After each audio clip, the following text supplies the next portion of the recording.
Hello friends, नमस्कार, नमस्ते। आप सभी का हार्दिक अभिनंदन और स्वागत। तो आज हम आपको एक ऐसे एक्टर के बारे में बताने जा रहे हैं जिन्होंने 70 और 80 के दशक में टॉप एक्टर्स में शामिल थे ये, और उन्होंने अपने करियर की शुरुआत खलनायक के तौर पे की थी, मगर अपनी आकर्षक पर्सनैलिटी और अभिनय के दम पर हीरो को टक्कर देने लगे थे। विनोद खन्ना, ये नाम आपने पहले भी कई बार सुना होगा और आज हम इसी नाम की चर्चा करने जा रहे हैं। ये अपने दौर के सभी सुपरस्टार्स के साथ फिल्में कर चुके थे। सोलो लीड रोल में भी उनकी फिल्मों ने सफलता दर्ज की थी। नेगेटिव किरदार निभाकर भी दर्शकों का प्यार लूटने वाले अभिनेता कम ही होते हैं, और विनोद खन्ना ऐसे ही कलाकारों में शामिल थे जिन्होंने नकारात्मक भूमिकाएं निभाने के बावजूद अपनी खूबसूरती और अदाकारी से कई पीढ़ियों को अपना दीवाना बनाया।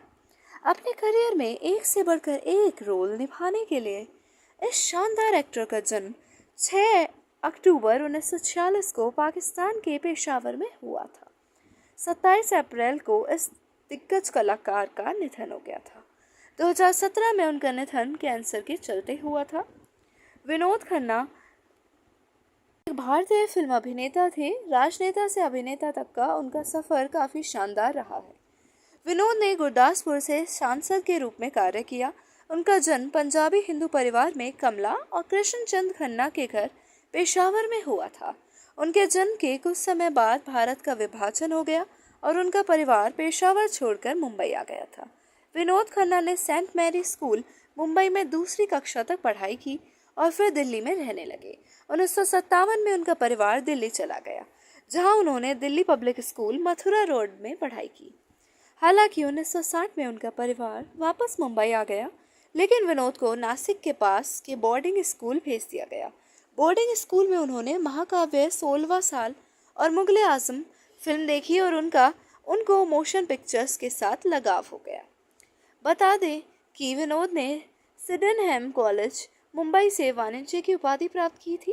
उन्हें क्रिकेट काफ़ी पसंद था। विनोद खन्ना ने साल 1968 में मन का मीत से हिंदी सिनेमा में अपना डेब्यू किया था और खलनायक के रूप में नजर आए थे। इस फिल्म के बाद वह आन मिलो सजना, पूरब और पश्चिम, मेरा गांव मेरा देश, सच्चा झूठा और मस्ताना जैसी कई फिल्मों में नेगेटिव रोल निभाया था। इसके बाद साल 1971 में हम तुम और वो में विनोद खन्ना बतौर मुख्य अभिनेता नजर आए थे।